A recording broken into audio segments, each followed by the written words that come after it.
I bet most of you have at least thought of putting solar panels on your roofs, right? But, and like what you might not realize is that the solar panels that are sold today probably won't cater to your needs, your energy needs, like in maybe a couple years down the line, 5-6 years. That's because now cars are getting electric, the internet's becoming more common, devices are like getting more and more common. Like you're gonna have to buy your kid's phone soon enough. So eventually that all leads to just current day solar panels becoming useless. And then that leads to solar panels going into dump, which not only leads to a big hole in your wallet, but also leads to like a big hole in the general like cleanliness of the earth. So to like sort of try and solve that, I've made this a little project. Like it's supposed to use AI, but for now, just to like prove the hypothesis or not, if it's correct, I just use like photoresistors on the sides to see if it works or not. And right now it's delivering plenty of voltage, and we're in a room with the window, so it's probably found its equilibrium right now. So let's see how the circuit works. So as you can see, I've got two different solar panels. One of them's static, it's not moving. The other one's dynamic. And let me show you how it is dynamic, how it's moving. So I have a servo motor set up right here, and it's sort of under a cap so it doesn't like move around.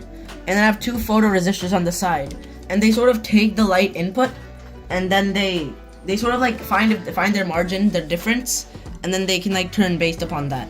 Right? Like in the future, I'm gonna do away with these photoresistors and replace it with AI. Gonna connect it to Python with using serial.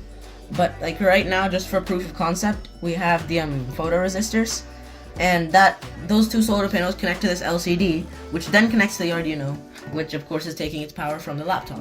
Let's see how it works now.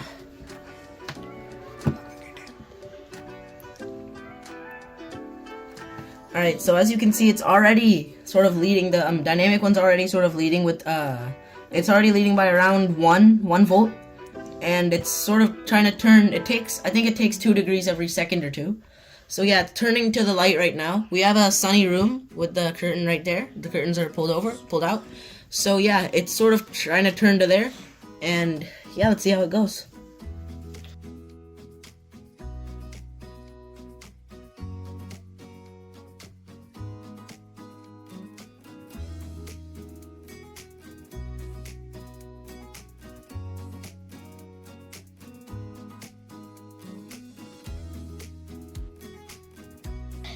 Okay, they just now. Alright, now it's sort of it's almost done. I think it's done. Yeah, it's done turning, and it's facing towards the window. And now, as you can see, it's already getting a lot more power. It's almost a 1 full volt ahead, getting 1 extra volt every time. And yeah, it's already leading by a huge margin, like 1.5 minutes in. So yeah, now let's test it outside in the real sunlight. Currently it's around almost 1 o'clock, and the sun is over there. It's almost up, like directly above. So the values are pretty like next to each other. They're pretty comparable. And but like the dynamic panel has a slight edge. Obviously, you can see it's tilted that way towards the sun. All right, it's time for a second test. So now it's around 2:30, 2:20, and we've brought the panel out again. This time the sun is directly in that direction, so this should be a perfect opportunity for the solar panel to go that way and get the maximum output that it can.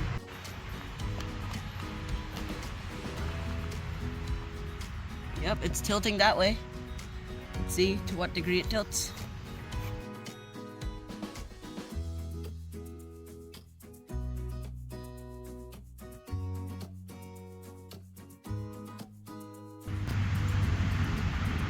Right, 20 degrees.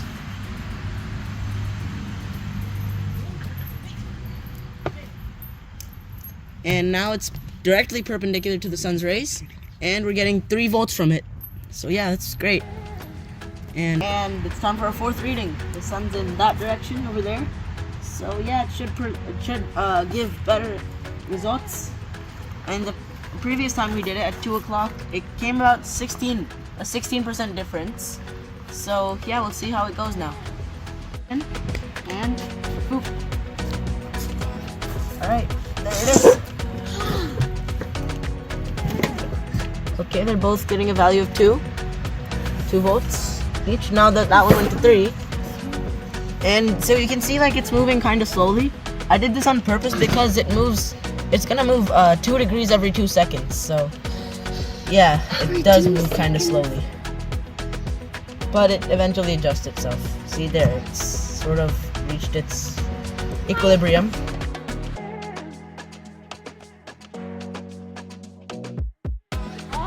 Right now it's a little cloudy. This is still around 4 o'clock for 4th reading. But as you can see, it's a little cloudy up there. So, but the dynamic one's still generating comparatively more, 2 and 1.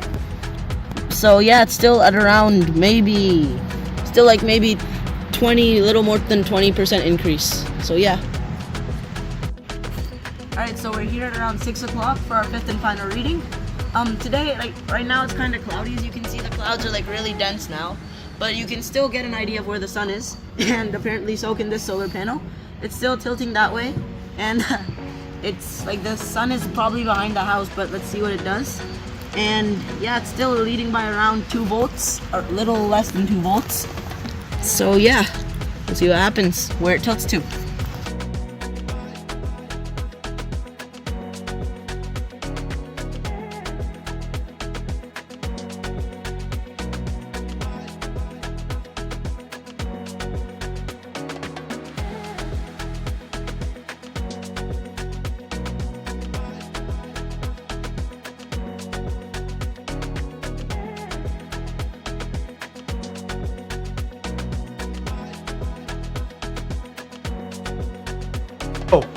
Hey guys, we're back at our desk, and so we recorded the readings throughout the day, and we had them all logged on this little table here. So as you can see, the intelligent solar panel, its results remain consistent because it could sort of turn with the sun, while the static one, the non-moving one, it would it'd fluctuate a lot more because it'd just keep getting the rays from different areas. And based on these things, we can assume that if you had both of these on your roof, then the estimated gain from the intelligent one as opposed to the static one would be about 22.4%. And on the next slide, I've just represented this in a more visual way, where the sun was, and you can see that in sort of the beginning and the end of the day, the sun was sort of down, so were the static panel's readings. And on the next slide, we just sort of assumed and estimated the cost for installation, and we sort of can see that the benefits are sort of heavily outweighing the costs. So yeah. So yeah, that was a basic overview of this project. I think it's a really efficient and sustainable model that you could get it installed and it'd still be beneficial to your energy needs, still catering to your energy needs, and even if they're growing. So if I obviously have more envision for this project, getting rid of the photoresistors, incorporating AI using serial, and making sort of dual axis rotation, but also just making it so it doesn't have to run through the computer, getting a 5-volt battery, snap it in like that. So yeah, thanks for watching and stay plugged in. We'll see you in the next video.